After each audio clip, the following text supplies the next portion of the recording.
네, 프레스티지 경영연구소 반종민 소장 그리고 위인베스트 김진만 대표와 함께합니다. 두 분 어서 오세요. 네, 안녕하세요. 안녕하세요.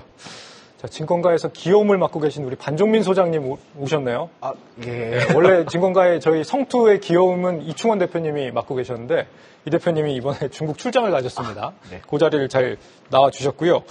자, 오늘은 역시 이제 삼성전자를 우리가 짚어보지 않을 수가 없습니다. 지금 31거래일 만에 외국인들 순매수가 들어왔어요. 오전까지만 해도 사실은 순매도였는데 지금 순매수로 전환이 됐습니다. 어떤 이유 때문일까요? 일단 뭐 미국의 정부가 중국 화웨이 AI 장비를 열어봤더니 뭐 TSMC 장비가 있더라, 반도체가. 뭐 요 소식이 하나가 있고요. 중국의 또 3나노 뭐 AP 자체 개발에 나섰는데 중국이 내년부터 여기에 이제 삼성 아니면 TSMC 파운드리 쓰게 될 거 아니냐. 그렇다면 아무래도 또 삼성이 수혜를 받지 않겠느냐 이런 소식도 있는 것 같고 오늘 또 아침에는 미래에셋의 한 증권사 창구에서 자산가 1% 상위의 순매수 순위를 조사해봤더니 1순위가 삼성전자더라 뭐 이런 소식도 들리고 있고요. 어떻게 봐야 됩니까? 지금 뭐 시장이 크게 변화한 건 없는데 대단한 반전이 나올 시기가 맞는 거예요?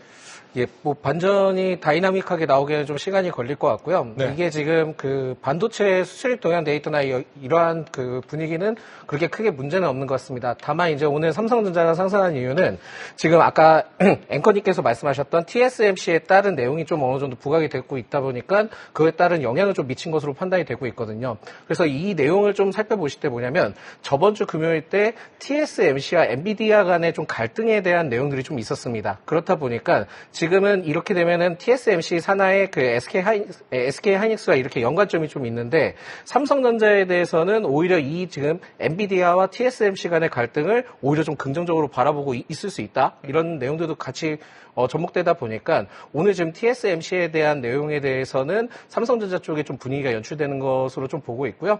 최근에 이제 삼성전자에 대해서는 여러 가지 좀 얘기가 나오고 있는 게 뭐냐면 그 개인 투자자분들 통해서 오보사라는 문화가 좀 발달하고 있습니다. 오보사요?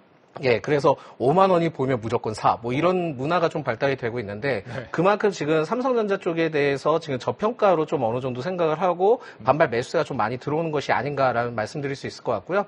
아직까지는 엔비디아에 대해서 HBM3와 관련된 내용들이 구체적으로 나와 있지는 않긴 하지만은 그거를 만약에 잘 못하게 된다 한다면은 건너뛰어서 HBM4 쪽에 굉장히 좀 집중할 수 있겠다. 그리고 그거에 대한 분위기도 같이 좀 연출이 되는 것 같습니다. 예. 그래서 뭐 복합적으로 삼성전자가 상승하는 이유의 경우에는 저가 매수에 따른 매력도가 좀 발산해서 그런 것도 있지만 TSMC와의 이러한 잡음이 좀 나오는 거 이게 좀 큰 포인트가 되지 않나 보고 있고요.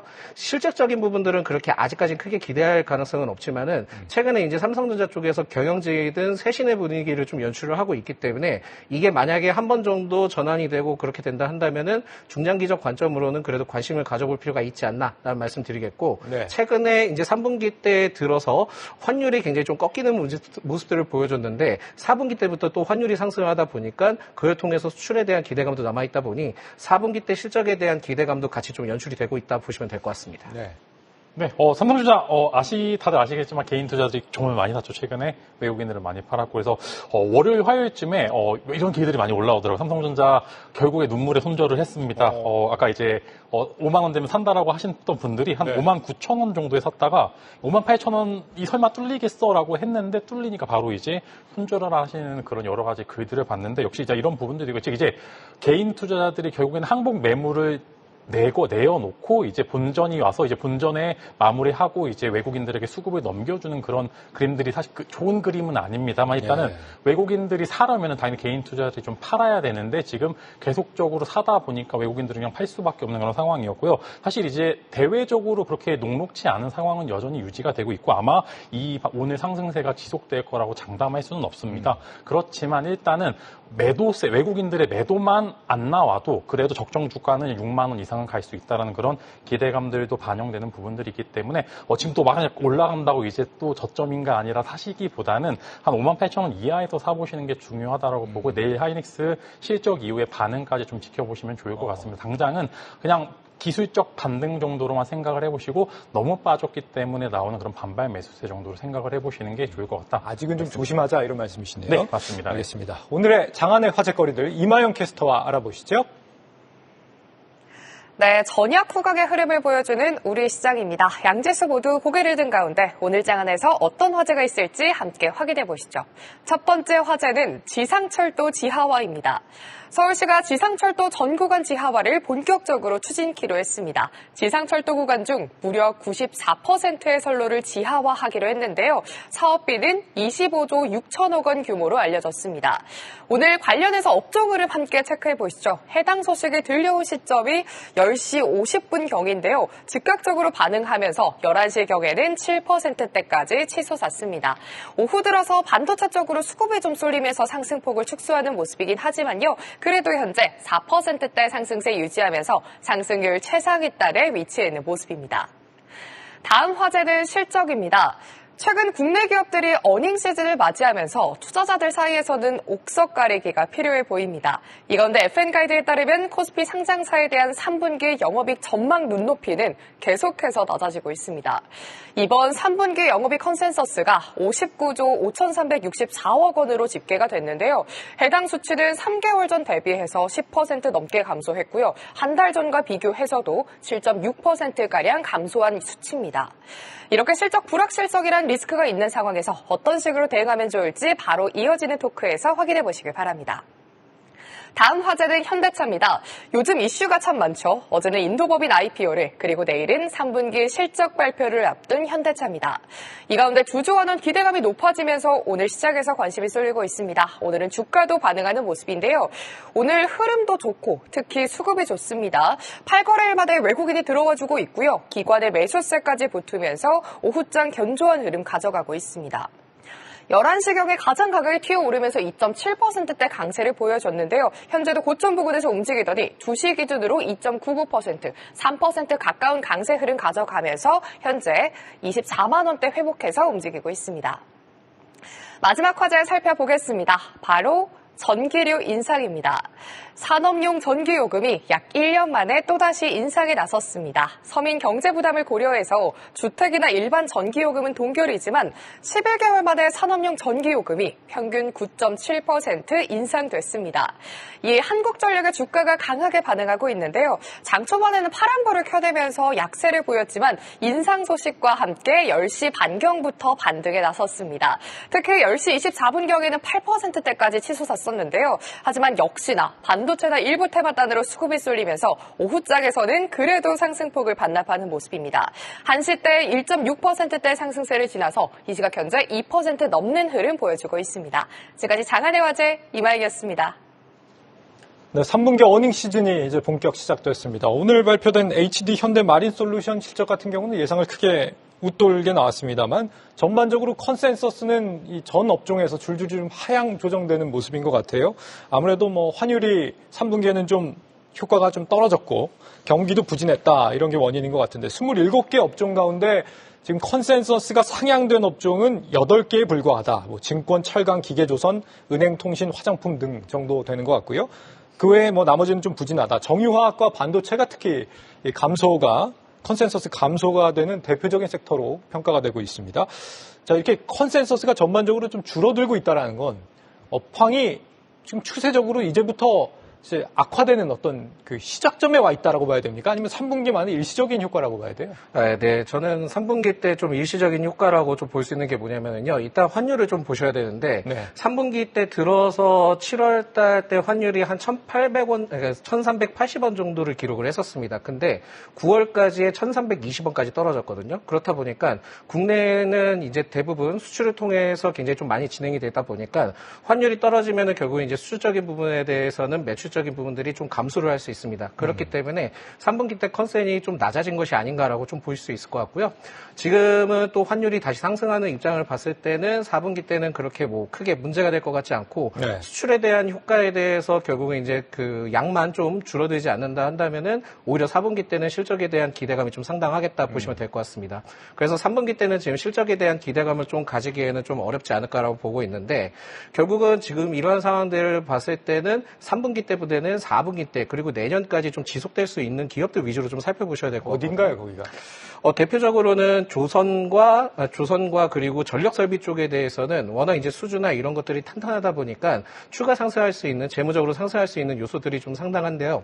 만약에 이제 뭐 연말까지만 바라본다 한다면은 금융주의 경우에는 이제 뭐 배당 매력도든 여러 가지 주주 환원이든 내용들이 나올 수 있기 때문에 그 금융주의 경우에는 한 4분기, 그러니까 연말까지 좀 지켜보시는 게 좋을 것 같고, 이에 좀 더 폭넓게 본다 하면은 조선과 전력 설비의 경우에는 아까도 말씀드렸지만 전력 설비 쪽에 대해서는 지금 전력 인프라에 따른 내용들도 있고, 심지어는 미국에서 교체 수요도 같이 붙고 있는 상황인데, 예. 지금은 수주가 워낙 꽉 차 있다 보니까 그 다음이 지금 그 공장 설비는 이쪽으로 확대를 좀 진행을 해야 되는 부분들이 있습니다. 그렇게만 진행이 된다 한다면은 장기적인 모멘텀이 좀 상당하다 보시면 될 것 같고요. 조선의 경우에도 마찬가지입니다. 수주는 굉장히 좀 꽉 차 있고 도크에 대한 부분들도 뭐 부족하다, 이렇게도 얘기가 나오고 있는데, 예. 그거는 이제 과거에 재무적으로 반영을 했을 때 헤비테일 방식, 그러니까는 처음에 이제 어느 정도의 계약금을 받고 인도했을 때 돈으로 이제 인도했을 때 돈을 받는 구조가 됐다 한다면, 최근에 이제 공급자 우위 중심으로 좀 변화가 됐다 보니까 이게 지금 단계별 넘어갈 때마다 돈을 받을 수 있는 구조로 좀 전환이 되고 있다 합니다. 그렇게 되면은 조선주의 경우에는 지금 최근에 수주도 많이 쌓이고 있기 때문에 중장기적 관점으로도 지금은 유효하지 않나라는 말씀드리겠습니다. 네. 자, 삼성바이오로직스와 LG이노텍이 또 조만간 잠시 후에 또 실적을 발표를 하는데요. 실적 발표를 전후해서 어떤 그 대응을 좀 해야 될지. 삼성바이오로직스는 호실적이 나올 것 같고 LG이노텍은 좀 부진하다, 이런 전망들이 많던데. 네, 다 아실 거예요. 아마 이제 뭐 삼성바이오로직스 잘 나가는 거 다 알고 계실 거고, LG이노텍 조금 기대보다 못 미칠 건 다 알고 있는데, 네. 한국 시장의 특성도 좀 파악할 필요가 있습니다. 좋은 실적 이미 다 알고 있기 때문에 세론 나오게 될 가능성이 조금 더 크다라고 보고요. 오히려 LG이노텍은 지금 굉장히 매력적인 자리로 일단 실적 시즌에서 실적이라는 악재를 털고 가서 다음 분기 실적을 기대할 만한 볼만한 포인트도 충분히 있기 때문에, 네. 저라면 지금 만약에 둘 중에 무슨 종목을 사야 된다고 가정을 하게 되면 이노텍을 사는 게 맞다라고 좀 생각이 드는데, 혹은 이노텍을 오히려 밑에다 걸어놓으면 밑에다 이제 찍혔다 올라가게 될 가능성도 훨씬 더 크고요. 삼성바이오로직스는 높은 곳에 찍어 놓으면은 아무래도 팔렸다 다시 내려오게 될 가능성이 크기 때문에, 지금 이제 또 매번 이제 한국 시장 특성도 파악할 필요가 있습니다. 좋은 실적 나오면 세론이고요. 이제 네. 마린솔루션도 보시면 실적 잘 나왔는데 또 이제 윗꼬리 달고 내려오는 포인트를 봤었을 때 이미 어느 정도 노출이 되어 있는 부분들은 세론으로 가공될 가능성이 크기 때문에, 오늘 2차 전지 반등도 보시게 되면은 테슬라 실적 발표 앞두고 그래도 이제 더 빠질 부분들은 없다라고 좀 시장에서 이야기가 나오는 부분도 있고, 바이오 쪽 차익 실험 매물이 이쪽으로 좀 수급이 나가오는 것도 봤었을 때, 일단은 지금은 실적이 저점에서 턴어라운드하는 그런 섹터를 지켜보시는 게 좋을 것 같다, 이렇게 말씀을 드리겠습니다. 내일 나오는 하이닉스 실적은 어때요? 여기도 이제 잘 나올 거란 예상들이 많지 않습니까? 세론입니까, 이것도? 아닙니다. 하이닉스는 지금 너무나 저평가입니다. 지금 엔비디아가 저렇게 올라가면은 하이닉스는 지금 현재 주가가 아니라 22만 원, 24만 원까지는 가 있어야 되는 게 많고, 네. 마이크론과 삼성전자가 결국에는 못 따라오고 있는 상황이기 때문에 글로벌 이제 시장에서 파이를 봤었을 때 오히려 하이닉스는 지금이 좀 저평가이기 때문에 조금 더 상승룸은 남아 있고, 아마 IR이 굉장히 좋을 겁니다. 이미 어느 정도 긍정의 이야기들도 많이 나오고 차세대 멀티플을 줄 만한 요소들도 충분히 있기 때문에, 단기간 반도체나 엔비디아가 꺾이지 않기 전까지는 하이닉스는 지금은 저평가 상태다, 이렇게 말씀을 드리겠습니다. 네. 지금 LG전자와 CJ 대한통운도 인도 증시 상장을 준비하고 있다는 소식이 들리고 있는데요. 현대차가 어제 이제 상장일 당일에 주가가 7% 정도 빠졌지 않습니까? 인도 증시에서. 현대차는 물론 이제 4조 5천억 원에 달하는 실탄을 좀 확보를 했다라는 평가는 있습니다만, 지금 인도 시장의 어떤 소비 둔화 우려, 이런 부분들이 어제 증시에서 주가를 좀 끌어내렸다라고 평가가 되고 있던데, 이에 뒤따르는 지금 LG전자와 CJ대한통운의 상장, 이게 적절한 타이밍이라고 봐야 되는지. 이게 적절한 타이밍이라는 거는 없죠. 왜냐면은 그 중장기적 관점으로 결국 이제 투자를 좀 진행을 하는 거기 때문에, 이게 지금 현재 시기가 적절하냐, 이걸보다는 미래를 보고 좀 진행하는 것으로 좀 판단이 됩니다. 특히 이제 뭐 인도 쪽에 대해서는 여러 가지 좀 매력도가 있습니다. 그래서 첫 번째는 인구 쪽에, 그러니까 즉 노동력이라고 좀 볼 수 있는데, 이게 노동력이 영어도 가능하다 보니까 매력적이다라고 보시면 될 것 같고요. 거대한 이제 소비 시장이다 보니까는 현지 내 공장을 좀 설립을 하게 된다면 되면 그걸 통해서 홍보 효과나 여러 가지 좀 사업 확대, 캐파 확대 등 여러 가지 좀 가능하면서 네. 굉장히 좀 브랜드 효과에 대한 이미지도 좀 볼 수 있을 것 같고요. 제일 중요한 건 뭐냐면은 미국과 중국을 견제하기 위해서 인도의 협력이 좀 필요한 시점인데 오히려 지금은 그 인도 쪽에 대해서도 우방국을 활용할 수 있게 좀 어느 정도 적극적으로 확대가 되고 있습니다. 그렇다 보니까 인도 정부의 의지가 굉장히 좀 반영이 됐다 보니까 여기에 따른 분위기가 굉장히 좀 긍정적이다라고 보시면 될 것 같고 네. 뭐 높은 관세율에 대해서 뭐 부족한 인프라 이 얘기를 하는데 여기에 대해서 이러한 매력들보다는 우리나라가 지금 현재 갖지 못한 부분들을 가지고 확대시켜 나가고 심지어는 그걸 통해서 발전해 나가는 시점으로 좀 봤을 때는 그렇게 뭐 매력도가 떨어진다보다는 장기적으로는 굉장히 좀 긍정적일 수 있겠다라고 보시면 될 것 같습니다. 그래서 미래를 보고 투자하는 거기 때문에 현대차의 경우에도 뭐 상장 이후에 그 인도 쪽에 좀 많이 떨어졌다라고 하지만은 결국 이제 미래를 보고 판단하는 시점이고 심지어는 지금 현대차의 경우에는 8월 달에 그 인베스터 데이 개최를 했을 때 예. 굉장히 대단한 포부를 좀 밝혔거든요. 네. 그렇다 보니까 결국은 이제 뭐 그 공격적인 투자든 여러 가지 좀 접목이 됐을 경우에는 이 인도에 대한 효과는 추후에 굉장히 좀 크게 발휘할 수 있겠다라는 말씀을 네. 드리겠습니다. 좀 더 짧게 말씀해 주셔도 됩니다. 드릴 질문이 많기 때문에. 지금 3조 원 이상의 현금이 현대차로 유입이 된다라고 평가가 되고 있어요. 뭐 각종 재반 비용을 다 빼고 나면. 그게 이번에 강력한 어떤 특별 주주환원으로 우리한테 돌아올 수 있겠느냐 이런 기대감들이 있는 것 같은데 네. 어떨까요? 어떻게 보세요? 일단은 주가도 그렇고 매력적인 구간에 진입이 되어 있습니다. 사실 이제 주주환원책이라는 게 주당 순이익이라죠. EPS가 결국에는 자사주 매입과 소각을 함을 혹은 이제 주주환원책을 함으로써 이게 계속적으로 좋아지게 되면은 어느 정도 이제 현대차 같은 경우에는 바닥이 뚫릴 일은 크게 없을 거라는 그런 이야기입니다. 사실 삼성전자도 아마 주주환원책이 조금 더 엄청나게 좋았다라고 하면은 지금보다 훨씬 더 좋은 주가를 유지를 할 수 있다라고 말씀을 드릴 수 있을 것 같은데 일단은 이번 실탄을 확보로 해서 여러 가지 현대차는 할 수 주주환원책도 일부 당연히 있을 거라고 생각이 되고 이걸로 어떤 곳에 투자를 하게 된다라고 하면 당연히 이게 멀티플이 될 만한 이제 주가를 올릴 수 있을 만한 요소다라고 생각이 됩니다. 그래서 저는 오히려 이제 뭐 트럼프 이제 전 대통령이 지지율이 올라가기 때문에 뭐 전기차 관련해서 분명히 노이즈가 있을 거다라는 이야기도 많이 들리고 있는데 저는 이제 일론 머스크가 결국에는 둘이 협력을 하는 이유도 살아남을 전기차 시장만 살아남게 하자. 근데 현대차는 창과 방패가 같이 있죠. 전기차라는 창도 있고요. 그다음에 네. 내연기관 아래는 방패도 있습니다. 그렇기 때문에 어떤 상황이 돼서든 글로벌에서 이미 많이 스며들었기 때문에 이 부분들은 분명히 조금 더 주가는 올라가게 될 가능성이 크다라고 말씀을 드리려고 하고요. 다만 박스권 당분간은 또 박스권 장세는 지속이 될 거라고 이제 지난번에도 말씀을 드렸는데 23만 원 근처 가면은 매수 한 25만 원, 27만 원 가면은 매도를 함으로써 한 번 정도 또 올라가게 될 그런 이제 뷰가 나왔었을 때는 다른 이야기를 드리겠지만 지금 당장은 그래도 한 15% 정도의 현대차 수익률도 괜찮을 것 같고 물려도 또 배당이 잘 나오니까 좋은 이제 모습을 보여줄 거로 생각이 되기 때문에 저라면은 지금은 매수도 가능하고요. 상단부 한 27만 원까지는 지켜봐도 될 만한 그런 구간이다 말씀을 드리겠습니다. 지금 자동차 업계가 그 북미 지역은 판매량이 좀 양호한 반면에 유럽이나 뭐 중국, 인도 이런 쪽에서는 판매 부진이 나오고 있다. 그리고 북미도 소비는 지금 견조하긴 합니다만 성장세가 좀 둔화되고 있다는 지적들이 나오는데 그럼에도 불구하고 괜찮다고 보시는 겁니까? 예, 저는 굉장히 좀 매력도가 있다라고 생각이 들고 있고요. 그만큼 이제 다른 이제 경쟁 업체들에 대해서도 좀 규모가 줄어지는 상황에서 현대차의 경우에는 지금은 뭐 공격적인 좀 투자를 이루고 있고 심지어 뭐 도요타와 관련된 내용들도 협업을 통해서 시장 확대를 좀 하는 것을 봤을 때는 그렇게 크게 문제가 있지 않다라고 보고 있고요. 다만 이제 뭐 기하급수적으로 뭐 그 판매량이 급증하거나 이런 부분들보다는 차근차근히 시장 점유율 확대를 한 다음에 그걸 통해서 이제 점유율이 확대된다 한다면 그때는 공격적인 내용들이 많이 나올 겁니다. 그리고 금리 인하되는 시점을 봤을 때 신차 판매량에 대한 앞으로에 대한 기대감이 좀 상당하다 보니까 부정보다는 긍정이 더 많고요. 그리고 아까 뭐 27만 원까지 이제 말씀하셨는데 저도 그 정도까지는 충분히 갈 수 있을 것으로 좀 판단이 되고 있습니다. 예. 내일 또 뭐 도요타 회장도 방한을 해서 현대차 정의선 회장과 또 뭐 협력 방안들이 논의가 될 수 있다라고 하는데 다양한 기대를 해보겠습니다.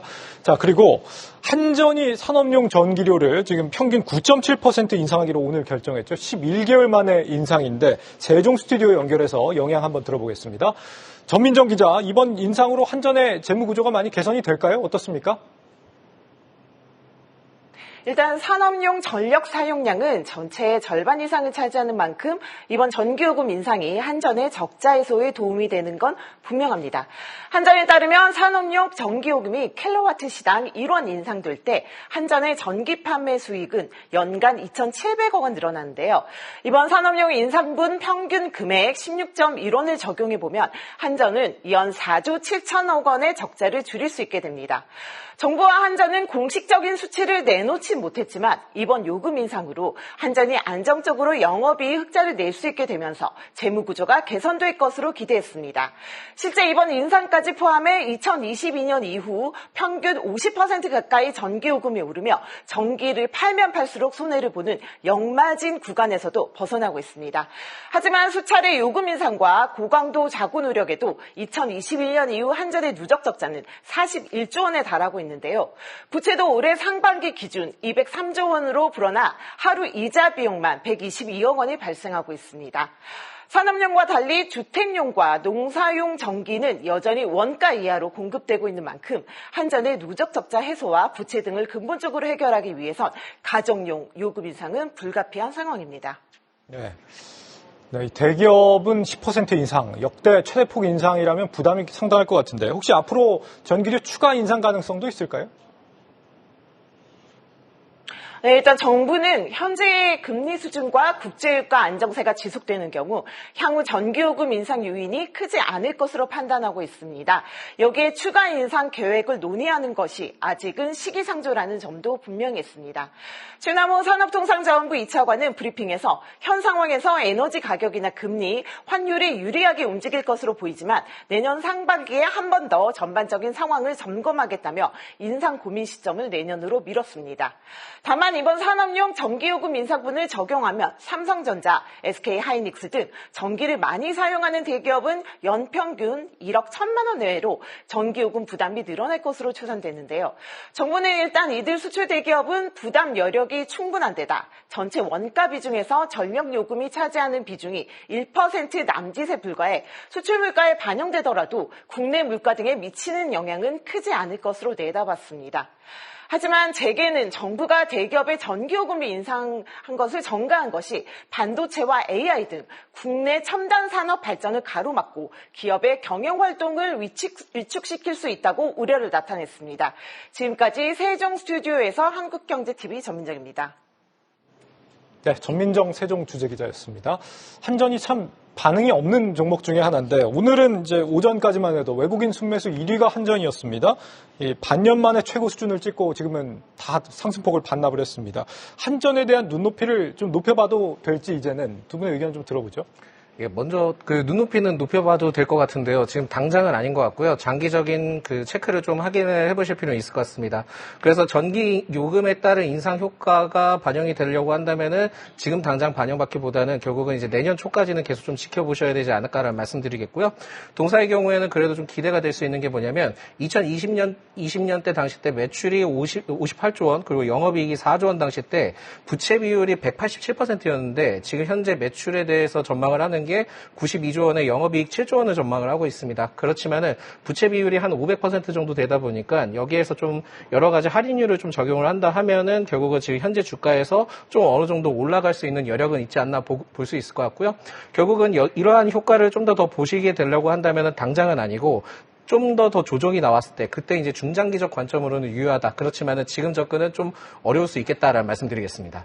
네, 일단 저 같은 경우에는 지금 당장의 매력도는 좀 떨어진다라고 생각합니다. 아직 볼만한 부분들이 좀 많다라고 생각이 드는데 한전 적자가 계속 21년도부터 계속적으로 지금 이제 무배당을 할 정도로 이제 상황이 안 좋았었는데 당연히 돈은 필요한 상황이고 그렇기 때문에 채권을 굉장히 많이 발급을 했고요. 그런 채권 이자가 분명히 이제 부담이 되는 상황일 겁니다. 그래서 당장의 적자에서 흑자로 돌아선다 하더라도 분명히 이제 채권 관련된 부담 때문에 배당 성향은 분명히 떨어질 수밖에 없는 있는 상황이기 때문에 지금 일단 긍정의 요소들이 조금 더 많다라고 가정하지만 지금 만약에 주식을 산다라고 하면은 매력도는 좀 떨어진다라고 생각합니다. 산정 같은 경우에는 보유자분들께서만 좀 이제 트레이딩 하시는 구간이지 기존에 새로 관심을 갖기에는 지금 매력도는 너무나 떨어지는 구간이기 때문에 기존에 보유하고 계신 분들은 조금 더 지켜보셔도 된다는 이야기 드리겠지만 신규 매수하기에는 그렇게 좋은 종목은 아니다라고 말씀을 드리겠고요. 만약에 이제 여러 가지 적자 전환이 됐었을 때 배당 성향을 어떻게 올리겠다, 밸류 프로그램의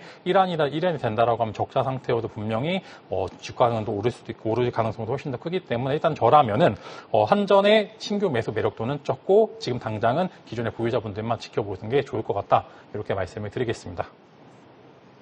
네, 이렇게 장안의 화제거리 알아봤고요. 기업의 적정 주가를 분석하는 시간, 엔터프라이스 시작하겠습니다. 얼마 전 사우디에서 개최된 e스포츠 월드컵, 우리 돈 830억 원, 역대 최대 상금이 걸린 이 대회에 당당히 국산 게임이 이름을 올렸죠. 바로 크랩톤의 배틀그라운드입니다. 앞서 지난해 말에는 중국 항저우 아시안게임에서 정식 종목으로 채택되는가 하면 내년에는 국제올림픽위원회 주도하에 최초로 개최되는 e스포츠 올림픽에서도 채택 가능성이 높아지고 있습니다. 보통 인기가 1년이면 사그라드는 일반적인 게임들과 달리 이 게임 IP는 출시 7년 차인 올해 오히려 인기가 더 늘었습니다. 덕분에 크래프톤은 역대 처음으로 매출 2조 원, 영업이익 1조 원 돌파를 앞두고 있습니다. 가장 효자는 매출의 반 이상을 차지하는 중국입니다. 이 크래프톤은 중국 텐센트가 화평정영이라는 비슷하지만 다른 게임을 만들도록 기술을 지원하고 일정 수수료를 지급받고 있는데 덕분에 중국의 한한령 같은 이 경제 단절 상황에서도 굳건한 수익을 이어올 수 있었죠. 여기에 미국과 인도, 중동 같은 다른 글로벌 시장에서의 매출 신장도 크래프톤의 성장을 뒷받침하고 있습니다. 더 기대가 되는 건 이 3조 3천억 원에 달하는 막강한 현금력입니다. 무형자산으로 사업을 하는 기업인 만큼 꾸준히 신사업을 발굴할 수 있는 실탄이 중요하겠죠. 이런 현금력 덕에 지난해부터 3년 동안 총 21개의 신작 출시를 예고하며 도전에 계속 나설 수 있게 됐습니다. 자, 이런 이유로 대부분의 증권사들이 최근 크래프톤의 목표 주가를 높여잡고 있지만 불안한 부분이 아예 없는 것도 아닙니다. 가장 큰 걱정은 역시 이 성공한 IP가 단 하나뿐이라는 점입니다. 크래프톤이 지금껏 출시한 26개 게임 가운데 흥행작은 6개에 불과한데 그 6개가 모두 배틀그라운드 IP입니다. 내년 상반기 중요한 신작들이 나올 예정이지만 흥행을 장담할 수 없는 이유도 역시 그 때문이겠죠. 또 중국 시장 내의 지위가 흔들릴 경우 이 매출에 심각한 타격이 올 수 있다는 점도 리스크입니다.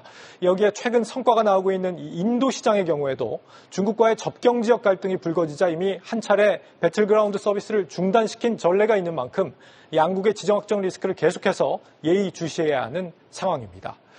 크래프톤의 올해 추정 PER은 15배 수준으로 경쟁사 대비 저렴하다는 평가가 가능합니다. 과연 크래프톤의 현재 가치는 적정한가? 지금부터 두 분의 의견을 들어보도록 하죠. 네, 먼저 김지만 대표님 의견 들어볼까요?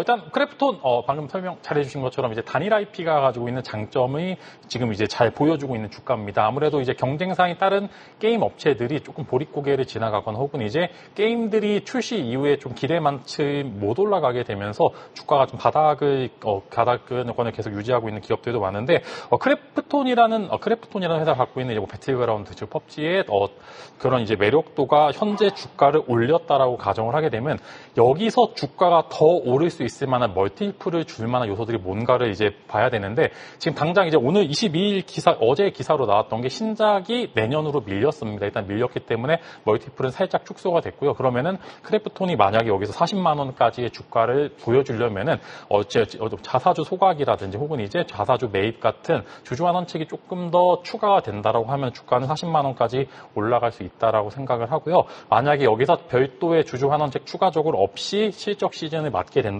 하면은 한 30만 원까지 주가가 꺾이게 될 가능성이 훨씬 더 큽니다. 그래서 어떤 주주환원책을 보여주냐에 따라서 입맛과 눈높이가 좀 다를 것으로 생각이 되고요. 일단은 적정 주가는 30만 원에서 35만 원까지가 지금 박스권을 형성할 것으로 생각이 되고요.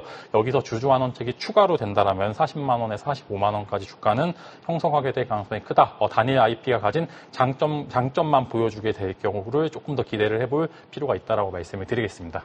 네, 다음은 반 소장님 의견도 들어볼까요?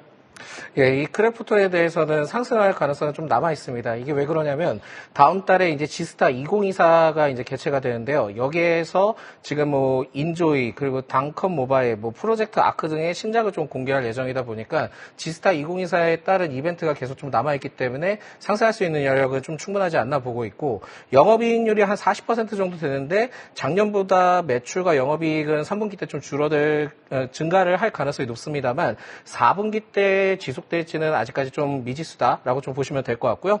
크래프톤 대부분의 이제 뭐 증권가에서 전망하는 게 40만 원 초에서 49만 원을 좀 목표가로 잡고 있는데 여기에 대해서 저도 좀 어느 정도 일부 동의를 하는 게 뭐냐면 2021년 당시 때 크래프톤 주가가 58만 원이었다가 그때부터 좀 하회를 했습니다. 그 당시 때 매출액이 1조 8천억이었고요. 그리고 지금 현재 2조 초중반대로 올해 좀 결정이 날 것 같은데 그렇게 되면 영업이익도 1.5배인 상태에서 봤을 때는 그때만큼 주가는 가기는 어려울 수는 있겠지만은 그렇다 하더라도 상승할 수 있는 여력은 좀 더 남아있는 것 같습니다. 그래서 주주환원 가치와 관련된 부분들도 지금은 굉장히 좀 가능성이 있다라고 볼 수는 있겠지만 그것보다는 과거의 이력들을 좀 살펴봤을 때는 40만 원대까지는 좀 적정 구간이 아닌가라고 해서 지금은 추가 상승할 수 있는 여력은 충분하지 않을까라는 말씀드립니다. 네, 감사합니다. 지금까지 기업의 적정 가치를 분석해보는 엔터프라이스였습니다. 계속해서 다양한 경제 이슈를 알고 싶다면 구독과 좋아요, 알림 설정 부탁드립니다. AI 캐스터 권미정이었습니다.